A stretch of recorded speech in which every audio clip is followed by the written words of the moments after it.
Vous êtes nombreux en train de nous suivre dans ce plateau spécial. Mesdames, Messieurs, merci de nous rejoindre.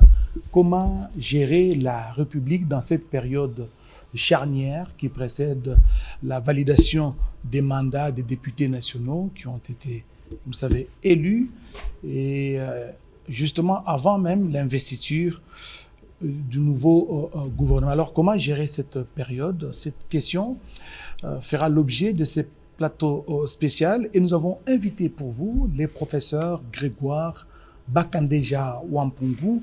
Je rappelle qu'il est doyen honoraire à la faculté des droits de l'université de Kinshasa. Il a été plusieurs fois ministre, mandataire et parlementaire. Actuellement, il est arbitre international et avocat. Professeur, bienvenue sur ce plateau.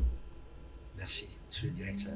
Et pour animer justement cette émission, je me ferai le devoir d'être accompagné par mon confrère Eddy Tchala. Bienvenue. Merci Oscar et bonsoir à nos téléspectateurs. Professeur Bakandeja, nous vous retrouvons à nouveau sur ce plateau pour faire, entre guillemets, l'autopsie, n'est-ce pas, de l'actualité politique en République démocratique du Congo. Le chef de l'État, Félix-Antoine Tshisekedi Tshilombo, a été investi le 20 janvier dernier après cette cérémonie d'investiture au stade des Martyrs de la Pentecôte. Première question, quels sont les actes qui seront posés? Bon, je crois, d'abord, il faut féliciter les nouveaux élus, et c'est toujours très important. Le président de la République a été investi, donc il est en fonction. Ça, c'est le premier acte. Maintenant, il faut mettre en place les autres institutions. C'est ainsi qu'au niveau de l'Assemblée, on a commencé à, d'abord, l'enregistrement. Maintenant, il faut procéder à la validation des mandats. C'est la deuxième étape. Après la validation des mandats, il y aura... il y a déjà eu l'élection du bureau provisoire. Ce bureau provisoire a pour mission d'organiser... Qu'on appelle aussi bureau d'âge. Bureau d'âge, d'organiser l'élection des membres du bureau de l'Assemblée nationale. Après cette élection des membres du bureau de l'Assemblée nationale, lorsque le bureau sera constitué, il y a un autre travail qui va être fait, c'est celui d'élaborer le règlement intérieur. Ce règlement intérieur, en fait, c'est une loi qui doit être envoyée à la Cour constitutionnelle pour qu'on la déclare conforme à la Constitution. Et en ce moment-là, l'acte qui sera le plus important à poser, c'est de désigner maintenant un informateur pour décider la majorité. Oui. La majorité. Et après, cet informateur peut être transformé en formateur et le gouvernement va être constitué. Donc, c'est la prérogative de désigner le Premier ministre est détenue par le président de la République. C'est lui qui va choisir quelqu'un qui pourra former un gouvernement. Donc, il n'y a pas une obligation qu'un groupe de gens se disent non, nous avons tel ou tel candidat. Non, c'est un choix personnel du président qui peut nommer un Premier ministre dans la majorité, qu'il soit parlementaire ou non parlementaire. On va y arriver, professeur Bakandeja, peut-être avant de prendre aussi la question d'Itchala. À vous entendre parler, la majorité parlementaire ne s'est pas encore dégagée. Non, la majorité parlementaire existe parce que le président est parti à l'élection avec des partenaires. De manière formelle. De manière informelle. Parce que vous voyez, les regroupements politiques, c'est pas formel. Hein. Ce sont des groupes d'individus qui appuient un candidat. Alors, donc ces regroupements n'ont aucune valeur juridique. Vous comprenez? Les regroupements. Dans le cadre d'une vision, par exemple, la vision du président de la République, là, qu'on a constitué l'Union sacrée, c'est une plateforme électorale. Ce n'est pas un parti politique ou un regroupement des partis pour l'exercice du pouvoir. Donc, ce sont des éléments les plus importants qu'il faut avoir à l'esprit, parce que l'Union sacrée n'est pas un parti politique, hein. C'est une vision. Et là, vous donnez raison à tous ceux qui gesticulent au niveau des états-majors des partis politiques, qui clament tout haut que nous avons 47 députés nationaux, nous avons 70, et ils sont en train de monter les enchères. Non, ça c'est typiquement congolais, parce qu'au Congo, les gens réfléchissent autrement. Les choses sont tellement simples que si on acceptait l'idée que la démocratie, c'est l'exercice de pouvoir dans la liberté, avec des partis politiques, ça se comprendrait. Mais les partis politiques du Congo sont en réalité des partis alimentaires. La majorité se considère des partis alimentaires. Donc des individus qui se réclament étant représentants d'une opinion quelconque. Mais derrière ces individus, il n'y a pratiquement personne. C'est la presse qui amplifie la situation. Mais je crois que quand on crée des partis politiques, ce n'est pas pour gérer seul. On n'est pas dans le cadre d'un parti unique. On crée des partis politiques pour que les gens fédèrent les actions de manière à conduire une politique qui puisse répondre aux besoins des populations. Professeur, cette élection, comme d'ailleurs les précédentes, crée une longue période de flottement dans la gestion de la République. Ça se voit et ça inquiète. De votre point de vue, professeur de droit, expérimenté, vous avez été parlementaire, membre du gouvernement. Depuis le mois d'octobre, la campagne électorale, puis après les élections, la publication des résultats, jusqu'à l'installation du gouvernement, il y a un certain flottement. Comment pensez-vous que les choses devraient se faire pour que la République continue à vivre efficacement et sans tanguer comme nous en avons l'impression? Bon, alors, si les parlementaires congolais de l'ancienne législature étaient normaux, ils allaient élaborer une loi électorale qui évite ce blocage que nous avons maintenant. Comment ça se fait? L'ancienne loi électorale d'avant celle-ci prévoyait que pour être candidat aux élections, si vous êtes mandataire public ou bien vous êtes ministre, vous devez d'abord démissionner de vos fonctions pour permettre d'exercer librement et de ne pas être juge et parti dans la gestion du pays. Mais cette loi a été modifiée. Ce qui a permis aux ministres qui étaient en fonction pour moi de faire campagne pendant qu'ils étaient ministres. Ils n'avaient pas violé la loi puisque la loi électorale le permettait. Mais c'était une erreur. Normalement, cette loi-là devrait être déclarée anticonstitutionnelle par la Cour constitutionnelle. Mais la Cour avait laissé passer, et donc c'est ainsi que les gens se sont retrouvés dans la situation actuelle qui conduit au blocage actuel. Mais moi, je constate qu'il n'y a pas un blocage. Mais professeur Bakandé, c'est la même loi dans les anciennes législatures. La loi a toujours été muette, mais les autres prenaient le soin de se débarrasser des fonctions d'État pour, par exemple, aller en campagne et battre la campagne. Dans les démocraties normales, vous savez, nous au Congo, on a fait une confusion de système, une confusion de régime. C'est ce qui nous donne cette situation. Pourquoi je vous ai parlé la dernière fois, j'ai dit que la Constitution et les lois, on a créé des monstres. Alors finalement, pour se dégager de cela, il faut nécessairement changer de constitution pour avoir une constitution normale qui organise le pouvoir et les relations entre les membres qui vont aller dans ces institutions-là. Alors cette situation-là n'a pas été faite parce qu'on avait voulu créer un système de confusion de pouvoir. Il faut diminuer les pouvoirs du président, il faut que le Parlement contrôle. Alors on a créé un vide. Mais l'expérience démocratique dans d'autres pays, quand il y a une législature qui arrive à terme et qui a investi un gouvernement, normalement, ce gouvernement, il est démissionnaire parce qu'il est l'émanation d'une assemblée qui est partie. Donc la logique devrait être que le Premier ministre en fonction actuellement aille déposer sa démission auprès du président de la République.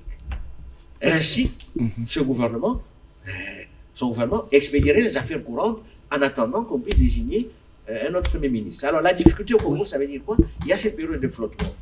Mais cette période de flottement, le pouvoir revient au président de la République. Quand vous regardez dans la Constitution prévoit qu'il doit assurer la continuité des services, etc. Ça, c'est connu. Donc, lui, il a été investi. Il peut assurer la continuité des services. Mais il y a une ordonnance qui porte organisation et fonctionnement du gouvernement et des relations avec la collaboration avec d'autres institutions. Cette ordonnance prévoit que dans des cas comme le cas qui se présente là, le gouvernement est démissionnaire et en ce moment-là, on doit agir pour gérer les affaires courantes, ensuite pour gérer les affaires urgentes et pour gérer les affaires en cours. Vous comprenez? Alors ça conduit logiquement à faire intervenir l'administration de l'État. Nous n'avons pas une administration qui fonctionne normalement. Normalement, les secrétaires généraux des ministères, c'est vraiment un secrétaire, c'est la cheville ouverte des ministères. C'est eux qui font le travail. Les ministres, c'est politique. Donc, on peut travailler dans ces conditions-là avec les secrétaires généraux. Professeur Bakando, pour ne pas vous Bakandeja. Bakandeja Wampungu Grégoire, vous êtes professeur émérite, ordinaire de droit, n'est-ce pas? Beaucoup d'expérience, vous traînez derrière vous une longue expérience en politique. Vous avez été ministre plusieurs fois, je l'ai dit tantôt, vous avez été mandataire, vous avez été parlementaire et vous connaissez tout le rouage. Parce que c'est vous le vous des majestés, c'est vous, les hommes des droits, qui avez élaboré la loi électorale et même la constitution. Mais je me dis, c'est à dessein que ce vide a été créé dans cette loi électorale, parce que loi ne dit rien, elle est muette, et je pense qu'on ne doit pas en vouloir au gouvernement qui est encore là, parce que le mandat des ministres élus députés nationaux seront bientôt validés. Peut-être avant la validation, ils vont se prononcer. Non, mais écoutez, il n'y a pas de vide. Hein. Avant la validation, je crois que la loi a prévu qu'ils doivent faire le choix, etc. Moi, ce n'est pas lié. Les ministères ne sont pas les propriétés familiales. À supposer qu'un ministre décède, on doit aller le ressusciter pour qu'il continue, ou bien on doit prendre quelqu'un de sa famille. Non, il y a quelque chose qui ne va pas. Les mandats politiques, ce sont des services qu'on rend. Donc, on ne doit pas attacher ça à des ennemis. Je comprends dans la logique, les gens ont déjà pensé, mais dans leur logique, non, nous allons rester parce que nous aurons tel ministère dans les négociations. Ça, c'est vraiment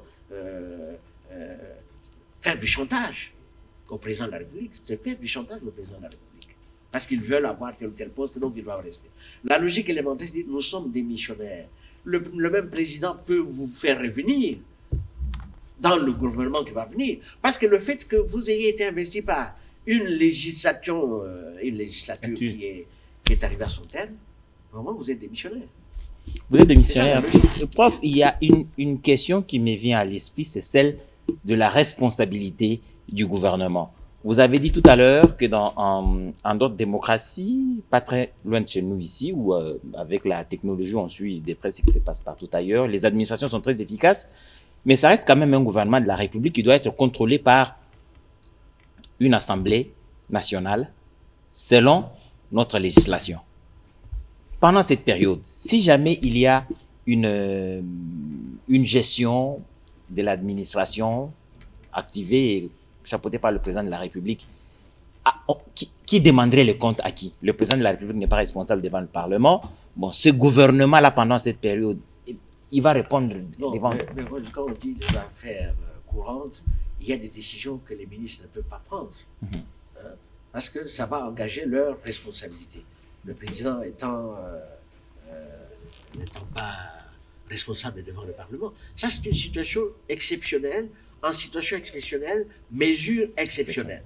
Et ces mesures sont déjà prévues dans le texte là que je vous ai évoqué, dont je vous ai parlé tout à l'heure là, de la loi, l'ordonnance je crois que c'est 7 janvier 2022, qui règle la question. On ne doit pas laisser l'État dépérir parce qu'il y a des gens qui cherchent nécessairement à être là. Mais l'État ne peut pas dépérir parce que l'État a une administration. Oui. Vous voyez pourquoi on met l'accent dans beaucoup de pays sur l'administration. L'administration doit être efficace. Qu'est-ce qu'on recherche ici? C'est l'efficacité et la continuité des services publics. Ça relève des pouvoirs qui sont reconnus au président de la République. Dans cette période-là, de flottement, c'est le président qui détient tous les pouvoirs prévus par la Constitution actuelle et par l'ordonnance qui... Et puisque vous parlez justement de cette période de flottement, vous avez parlé de l'administration, à laquelle le président de la République peut faire recours, notamment au secrétaire général de l'administration, si le ministre ou le gouvernement arrivait à démissionner. Et dans l'entretemps, il y aura un premier ministre qui sera issu de quel... parce que la majorité parlementaire ne sera pas encore... Il n'y aura pas d'informateur. Bon, ça va se passer comment? Je vous ai dit, la logique, si on m'avait posé la question avant, le président de la République aurait pu, avant même que la campagne électorale commence, choisir quelqu'un qui assurerait les fonctions de Premier ministre, avec tous les pouvoirs.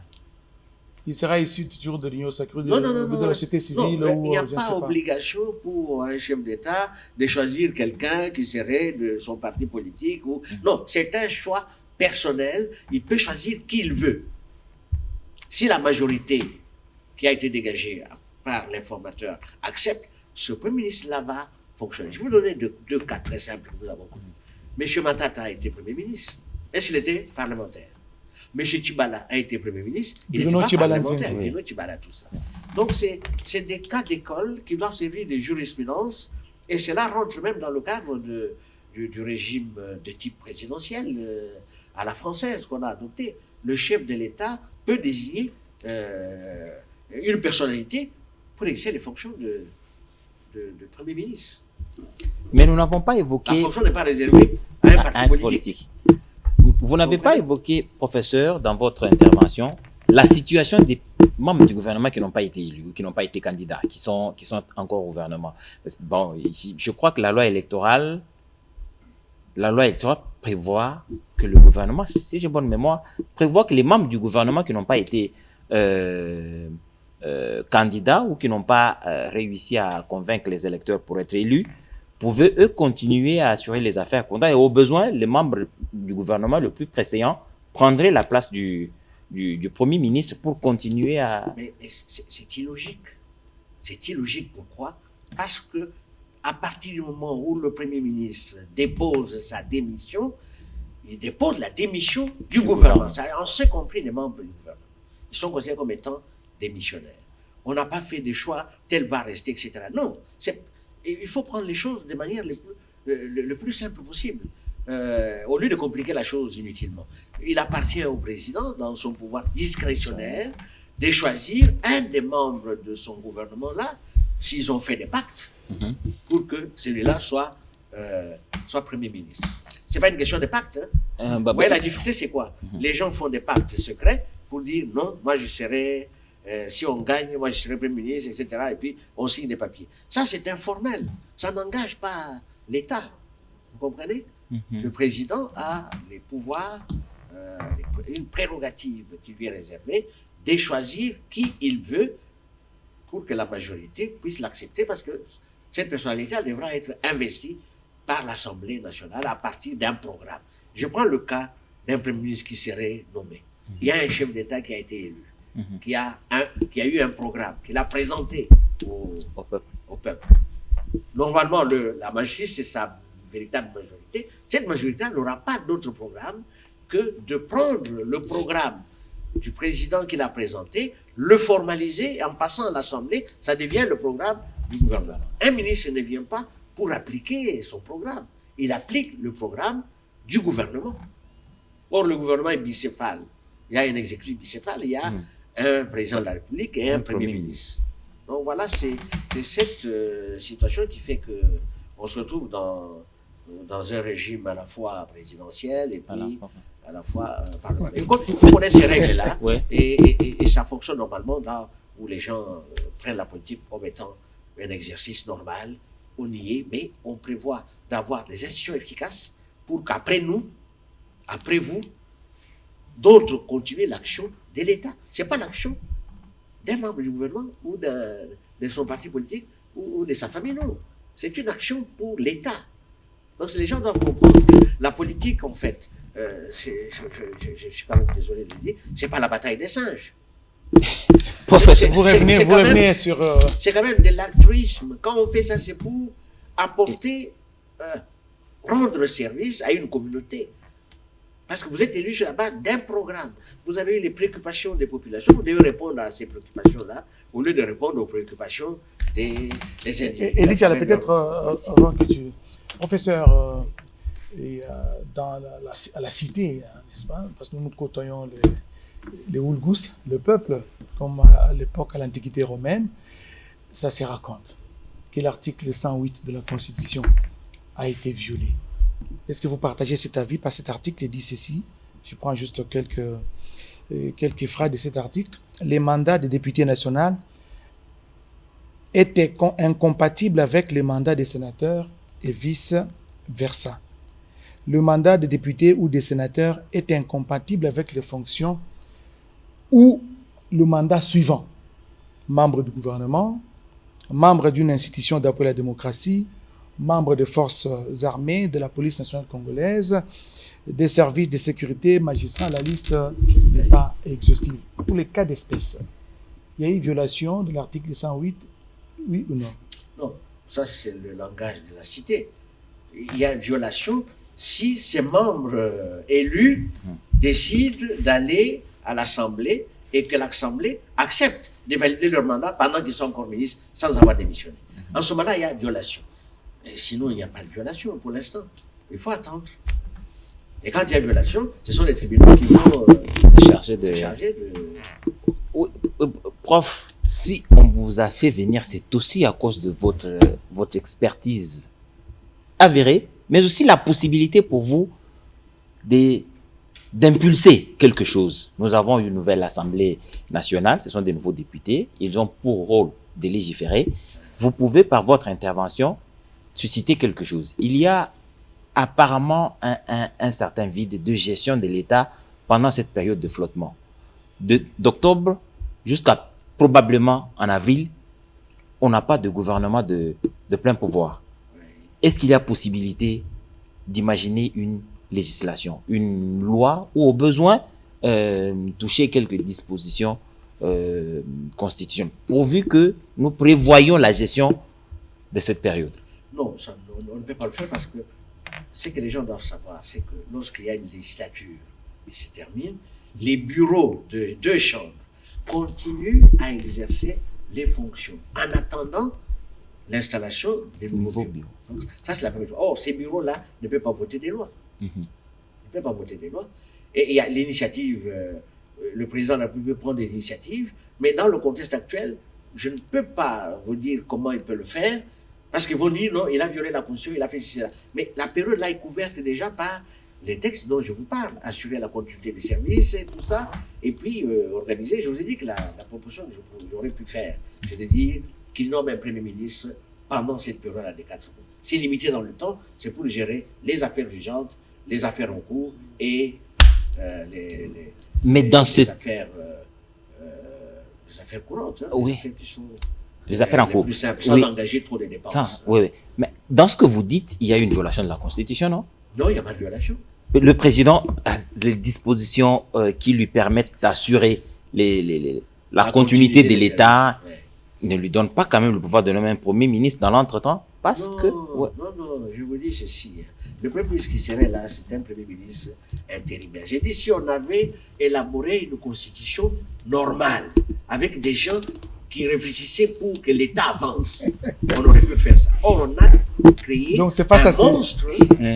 On a créé un monstre pour bloquer les institutions. Vous voyez, pendant cette période. Alors, vous revenez à ma question. Donc, une constitution qui a été élaborée à dessein pour des intérêts... Mais je vous dis la fois dernière que j'étais parmi les membres de cette constitution-là, parmi les rédacteurs de la constitution. Et vous regrettez Mais je regrette, je l'avais dit officiellement, que ce que nous faisons là, on nous le reprochera plus tard.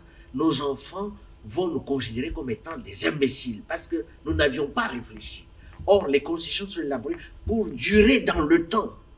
Vous comprenez? Vous voyez des pays qui ont des constitutions qui datent de 200 ans. Mais ces pays-là fonctionnent. Mais pourquoi on doit changer tout le temps? Parce que les gens pensent l'immédiateté. On ne voit pas l'avenir. On ne voit pas l'avenir. Vous voyez, quand vous élaborez un texte, vous êtes sûr que vous allez vivre 3, 4 ans ou 5, 10 ans avec le texte là pour l'appliquer. Mais Dieu peut vous appeler. Mais si Dieu vous appelle, est-ce que l'État doit s'arrêter? Voilà pourquoi, ailleurs, les gens pensent des constitutions pour durer dans le temps, avec des règles impersonnelles. Or, nous avons élaboré des constitutions en tenant compte des individus. Je vous donne un exemple. Parce qu'on en avait discuté. D'abord, on a dit, bon, il faut mettre les conditions pour être président de la République, etc. Les belligérants qui étaient là, ils ont dit, non, le président, il a peut-être 25 ans. On a discuté sur l'âge du candidat. On a perdu le temps pour rien. Ensuite, on a discuté sur la durée de mandat. Pourquoi on mettait 5 ans? Mais mettez 5 ans parce que, bon, il faut qu'il parte, nous allons le remplacer, etc. Nous avons eu beaucoup de débats. Hein. Est-ce que ça doit être renouvelable une fois? Ou bien ça doit être renouvelable sans désigner, sans limitation?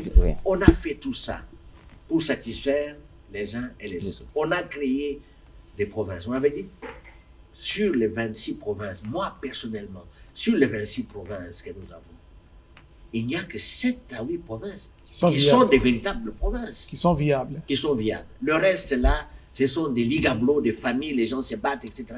Il n'y a rien. Et tout le temps on pose le problème, 40%, il faut... Tout ça, ça n'a pas été pensé. Ça n'a pas été pensé correctement.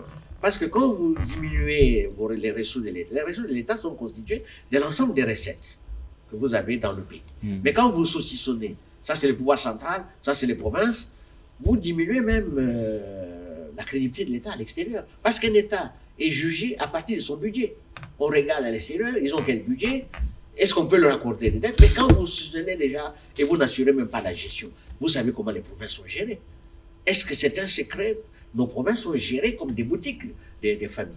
Il n'y a pas de contrôle. Toutes les recettes qui viennent là-bas, ce sont les députés qui vont se les partager. Et vous voyez la difficulté que nous avons même pour avoir organisé les élections du gouverneur. Si on se base sur l'ancienne loi, sur la loi actuelle, pour être sénateur, pour être...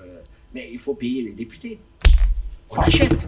C'est prévu dans la loi tout ça? C'est prévu? Payer les députés? Non, c'est pas prévu. C'est la campagne, ça s'appelle la campagne. Pendant que vous faites la campagne, pour avoir des voix. Est-ce que les gens répondent même au mot de leur parti? Non. Ils ne répondent pas, ils répondent à l'encaisse qui a été reçue. Si vous avez de l'argent, vous allez être sénateur. Si vous n'avez pas d'argent, vous ne serez pas élu. Parce que vous y êtes, professeur. Vous êtes gouverneur, élu pour 5 ans. Et en cours de mandat, vous êtes démis par l'Assemblée provinciale. Il y a un autre gouverneur qui est élu à la place. A-t-il un mandat de 5 ans ou son mandat a été écourté par le temps où il est lié à l'élection, à la législature ou à la mandature? Non, chez les êtres normaux, les mandats des gouverneurs, comme ça, dans ce cas-là, sont liés à la législature. Si un gouverneur a été élu pour un mandat de 5 ans, si ça s'interrompt, c'est lui qui vient continuer le mandat de l'ancien gouverneur jusqu'à l'organisation des élections. Alors la difficulté que nous avons eue au Congo, c'est qu'on n'a pas organisé des élections provinciales pendant un temps. Et c'est ainsi que vous avez eu des députés provinciaux, des gouverneurs provinciaux qui ont duré au-delà de 5 ans. Professeur Grégoire, c'était des anomalies. Ce sont des anomalies dans des pays où les gens sont normaux. On doit réfléchir sur ça, c'est ça. Oui, effectivement, il faut que les gens réfléchissent froidement.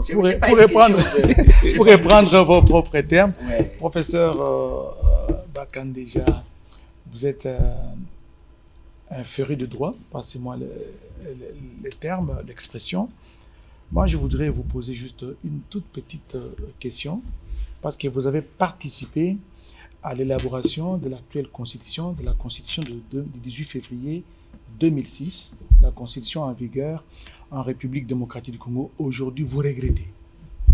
La question, pensez-vous qu'il faille changer quelques dispositions de cette constitution, notamment par rapport à l'âge du président, au nombre, disons, à la durée du mandat, ou pratiquement changer, faire tabula rasa de cette constitution et en avoir une autre, cette fois-ci une constitution qui sera dans la durée? Bon, mon avis personnel, c'est que moi, je ne considère pas, je me suis déjà exprimé plusieurs fois, cette constitution, pour moi, ce n'est pas une constitution. C'est un monstre constitutionnel qui mêle tout. Il y a des mélanges. Et puis, vous avez une constitution qui a plus de 200 articles. Si vous allez dans le monde, vous allez voir que nous sommes le seul pays à avoir une constitution qui va au-delà de... Alors, ça crée de la confusion et des contradictions. Et ça bloque le fonctionnement. Et c'était voulu comme ça pour que le pays soit bloqué, et c'est le cas d'espèce. C'était faire plaisir aux parrains? Faire plaisir aux parrains. Vous connaissez les parrains. Bon, il y en a... La constitution n'a pas été élaborée au départ chez nous. Il a été élaboré à l'extérieur. On l'a amené au Congo pour l'adapter. Et pratiquement, si je vous dis les conditions dans lesquelles certaines dispositions ont été appliquées, c'était des menaces. Vous dites, bon, comme vous ne voulez pas, nous quittons l'Assemblée pour qu'on trouve un compromis. Et quand on trouve un compromis, on crée des monstres. Et c'est ce qui s'est passé. C'est pourquoi la Constitution nous met dans une situation difficile. Et pour être raisonnable, puisque d'ici 20 ou 30 ans, nous ne serons pas là, il faut que nos enfants viennent trouver une constitution qui fonctionne normalement. Et on doit quand même discipliner les gens. La vie dans un pays ne dépend pas seulement de l'exercice du pouvoir politique. Hein. C'est ce qui fait qu'au Congo, maintenant, Tout le monde veut faire de la politique parce que la politique, c'est l'activité principale. Mais il n'y a personne dans l'agriculture, il n'y a personne dans l'industrie, etc. Mais on ne peut pas continuer comme ça. Et là, nous tombons dans les 6 engagements du président de la République. Lors de son discours d'investiture, il est revenu, même lors de la campagne, Félix-Antoine Tshisekedi Tshilombo est revenu sur les 6 engagements qu'il a pris pour développer la RDC, entre autres, plus d'emplois, stabiliser les taux d'échange, le pouvoir d'achat, l'accès aux services publics. Je pense que c'est la parnasse pour la RDC. Oui, mais si c'est bien appliqué, ça va faire renaître l'État.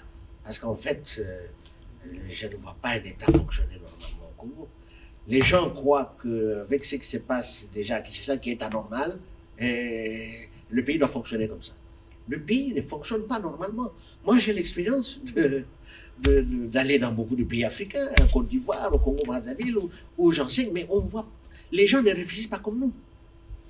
Nous avons une réflexion, je ne sais pas, je me pose même parfois des questions, mais est-ce que réellement Dieu nous a créés tous, la même manière que les autres? Parce que les choses simples, on les complique. Mais vous-même, vous êtes professeur, vous enseignez là-bas, vous enseignez à Kinshasa, vous êtes professeur émérite, on l'a dit tout à l'heure. Nous avons à présent à l'Assemblée nationale plus de 50% de nouveaux députés. Ils vont devoir s'habituer avec les pratiques parlementaires, mais les réflexions profondes sur la vie de la nation, ce qu'il faudrait faire, est-ce que ça ne va pas nous causer du retard? Bon, dans des pays sérieux, dans des pays sérieux, on doit former les parlementaires. La difficulté au Congo, c'est que quand quelqu'un est parlementaire au Congo, il connaît tout. Personne ne peut venir lui dire quoi que ce soit. Et même s'il a la possibilité d'avoir des techniciens pour l'aider, il ne prend pas de techniciens. Regardez les députés, bon, ceux qui vont venir actuellement, ils auront des assistants parlementaires. Mais les assistants seront généralement soit des enfants, soit des belles-sœurs, etc. Et donc ça il ne va rien vous apporter. Les lois dans les assemblées normales, les lois sont rédigées par des techniciens. Le parlementaire est porteur d'un texte. Ce n'est pas son texte à lui. Le texte, là, quand il arrive à l'Assemblée, il doit être mis en musique, le juridique, à travers ce qu'on appelle la légistique. Il y a des lois qui doivent être confectionnées de telle manière que ça ne brouille pas. Et quand il y a une difficulté d'interprétation, on va aller même dans les il y a des commissions. Est-ce qu'il y a un bureau légistique, comme vous l'avez dit, qui s'occupe de la proposition de loi ou le projet vient du député, mais quand il arrive à l'Assemblée, c'est vraiment zébré, hein, caché même dans une femme, et vous allez découvrir qu'elle va prendre la parole. Mais vous savez, il y a un problème, moi j'ai déjà aussi parlé à beaucoup de... Quand on élabore des lois ailleurs, on ne fait pas comme au Congo. On fait des publicités, la presse est là, tout le monde doit écouter, et les séances sont... J'ai dit à deux, je ne cite pas les noms des chefs des États, je leur ai dit, ce que vous faites là, c'est anormal. Le Parlement, c'est là où il y a les secrets d'État. Vous ne pouvez pas, dans un Parlement, faire passer ça à la presse, les gens doivent suivre à la cité, etc. Il y a des choses qu'on ne doit pas dire, parce que, vous voyez, nous avons des espions ici. Les espions, c'est dans les ambassades, dans les services secrets. Mais on juge un État à travers ce qu'on voit à la télévision, à travers les chambres. Mais si tout doit être dans la presse, tout ça, il y a quelque chose qui ne va pas. Les lois sont des textes mieux élaborés et les parlementaires viennent porter. Ce n'est pas de l'exhibitionnisme. Pour que les gens puissent parler, il a bien parlé à la télévision, etc. Mais il a parlé. Mais qu'est-ce qu'il a couché sur papier qui soit raisonnable? Et c'est la raison pour laquelle on a besoin des spécialistes pour vérifier. Et généralement, ailleurs, on envoie ça dans les universités. Vous voyez, on envoie dans les universités pour examiner tel texte et tout ça. Mais ça ne se fait pas. Je sais qu'il y a quelques présidents des chambres qui avaient fait appel à quelques enseignants des universités pour renforcer les capacités. Comme les gens n'aiment pas être formés, vous venez pour former les gens et dire non, nous on est déjà formés, vous venez seulement pour nous donner l'information. Mais les lois, la fonction de parlementaire, c'est une fonction délicate. Hein. Et on demande aux gens, moi par exemple, j'ai élaboré quelques documents pour permettre aux parlementaires comment il faut faire. J'avais fait ce travail-là, qui avait été supervisé par le PNUD, qu'on distribue aux nouveaux, qui doivent lire. Mais le parlementaire doit tout le temps être dans les bibliothèques pour savoir ce qui se passe ailleurs, etc.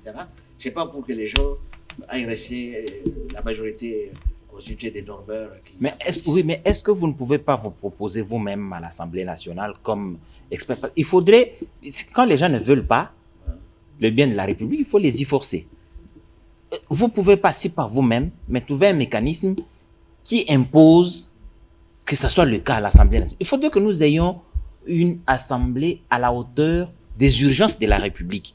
Vous ne pouvez pas, d'une manière ou d'une autre, trouver des mécanismes qui contraignent, en tout cas pour la législature qui arrive, des mécanismes pour que ces députés, on a dit qu'ils sont plus de, je crois même plus de 60% de nouveaux venus. Ce sont de nouveaux. Qui Ils vont se familiariser avec les us et coutumes parlementaires.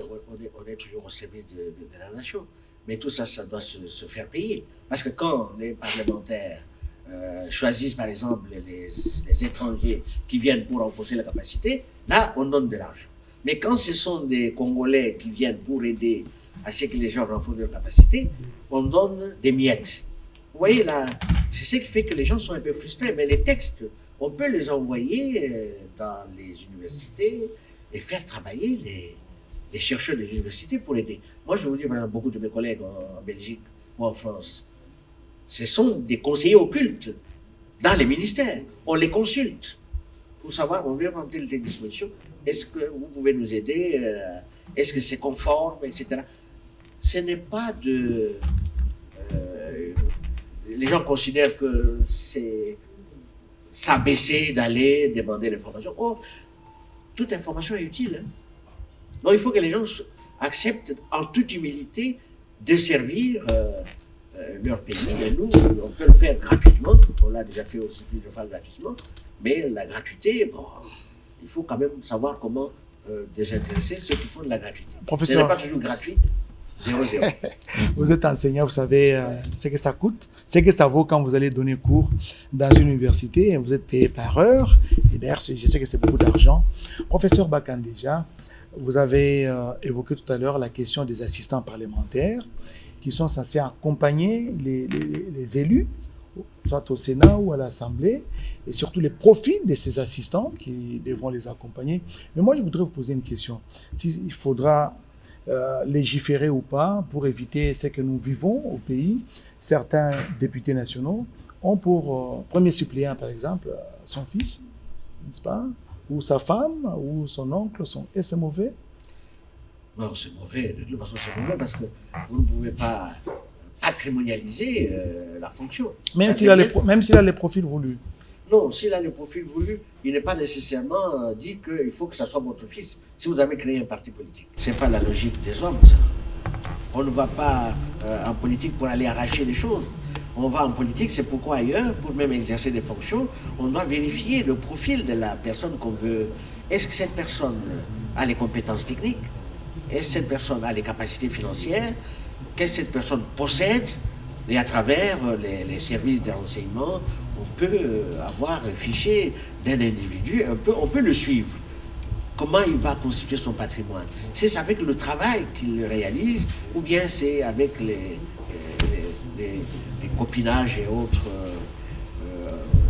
actions que vous connaissez dont je ne vais pas parler, les détournements de deniers publics et tout ça.